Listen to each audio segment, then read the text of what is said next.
జై శ్రీరామ్ అందరికీ నమస్కారం వెల్కమ్ టు న్యూస్ అఖండ నేను మీ కస్తూరి శ్రీధర్ మిత్రులారా చైనా పైన అమెరికా మరొక మాస్టర్ ప్లాన్ అయితే వేసింది సరే ఏంది ఆ ప్లాన్ ఏం జరుగుతుంది అనేది ఈ న్యూస్ ద్వారా మీకు చెప్పే ప్రయత్నం చేస్తా ఓకేనా ఈ చైనా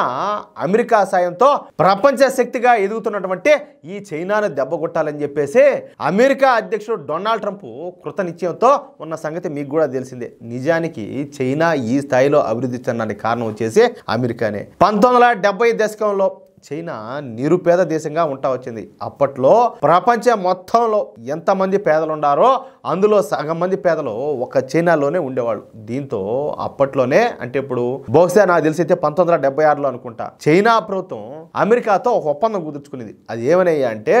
మా దేశంలో జనాభా ఎక్కువగా ఉన్నారు స్కిల్ లేబర్ ఎక్కువగా ఉన్నారు కాబట్టి మీరు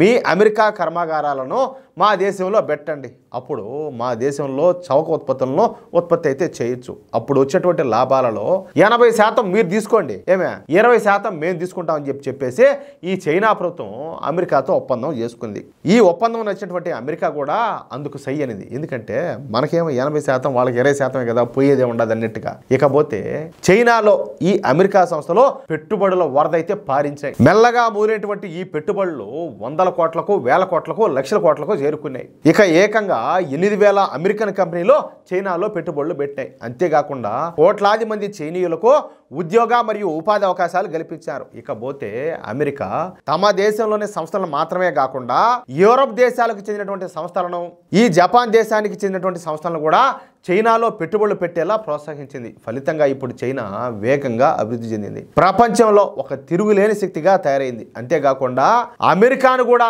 లెక్క చేయని స్థితికి అయితే చేరుకుంది అందుకే డొనాల్డ్ ట్రంప్ చైనాను దెబ్బ కొట్టాలని చెప్పి చూస్తున్నాడు అందుకోసం డొనాల్డ్ ట్రంప్ ఒక ఉపాయాన్ని ఆలోచన చేశాడు అదే చైనాను ఒంటరి చేయడం అది ఎలాగయ్యా అంటే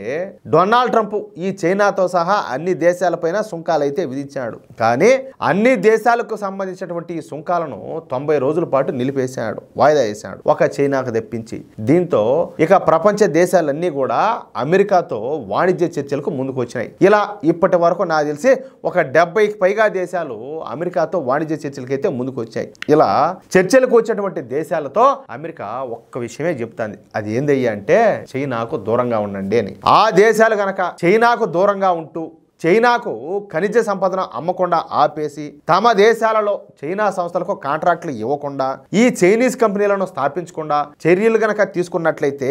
ఆ దేశాలపైన సుంకాలు విధించమని చెప్పేసి అమెరికా అధికారులు చెప్తున్నారంట అర్థమవుతుందా అంటే కంప్లీట్గా చైనా అనే దాన్ని లేకుండానే చేయాల అట్లా అంటే చైనాకు ఏ దేశం సహాయం చేయకుండా ఏ దేశం నుంచి ఖనిజాలు చైనాకు ఎగుమతులు కాకుండా ఏ దేశం కూడా ఈ చైనీస్ సంస్థలకు కాంట్రాక్టులు ఇవ్వకుండా ఉండేలా ఇప్పుడు డొనాల్డ్ ట్రంప్ ప్రభుత్వం చర్యలు అయితే తీసుకుంటుంది ఆ విధంగా డొనాల్డ్ ట్రంప్ విధించేటటువంటి డిమాండ్లకు తలొగ్గే దేశాలకు అమెరికా సుంకాలను అయితే ఎత్తేస్తాదన్నమాట అంటే చైనాను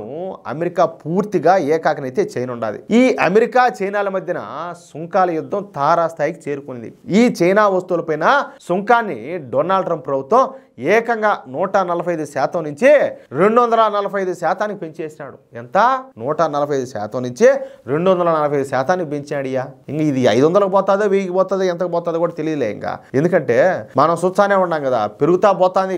చైనా పాపం కదా పెరిగినట్టు పెరుగుతా పోతుంది అది కొండాల దీంతో చైనా నుంచి దిగుమతి అయ్యేటటువంటి వస్తువుల ధరలు అమెరికాలో విపరీతంగా పెరనున్నాయి ఫలితంగా అమెరికన్లు ఈ చైనా వస్తువులు కొనడం ఆపేయడంతో చైనా కంపెనీలన్నీ కూడా విపరీతంగా నష్టపోతాయి అయితే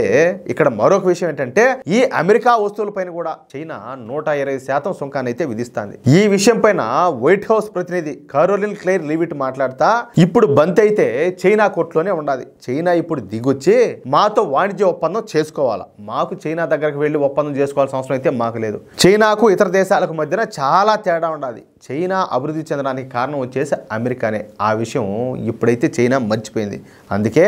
ఆ దేశం పైన మొత్తానికి 240% ఈ సుంకాలను అయితే విధించినామంటూ ఈ వైట్ హౌస్ ప్రతినిధి అయితే వ్యాఖ్యలు చేయడం ఇక్కడ గమనార్హం అనమాట అంటే త్వరలోనే చైనాకైతే మూడింది దాంట్లో మాత్రం డౌటే లే ఇకపోతే చైనాలో పెట్టుబడులు పెట్టినటువంటి అమెరికా సంస్థలు చాలా వరకు మన భారతదేశానికి రానున్నాయన్నమాట అంటే రాబోయే రోజుల్లో మన భారతదేశానికి మాత్రం పండగే అంటే చైనా గతంలో ఏ స్థాయిలో అయితే అభివృద్ధి చెందిందో మన భారతదేశం కూడా అదే స్థాయిలో చెప్పాలంటే అంతకు మించి కూడా అభివృద్ధి చెందేదానికి అవకాశం ఉండదు. ఎందుకంటే ఇప్పుడున్న ప్రభుత్వం బీజేపీ ప్రభుత్వం అలాంటిది కదా. నరేంద్ర మోడీ నాయకత్వంలో మన భారతదేశం అభివృద్ధిలో వాయువేగంతో దూసుకుపోతుంది. అది అంటే అవకాశాలన్నీ కూడా కలిసి వస్తున్నాయి, కాలం కలిసి వస్తుంది. అది మిత్రులారా, ఈ న్యూస్ కనుక మీకు నచ్చినట్లయితే ఖచ్చితంగా ఈ న్యూస్ నలుగురికి షేర్ చేయండి. అదేవిధంగా ప్రతి ఒక్కరు కూడా మీ యొక్క అమూల్యమైన అభిప్రాయాలను తప్పనిసరిగా కామెంట్ రూపంలో తెలియజేయండి. అలాగే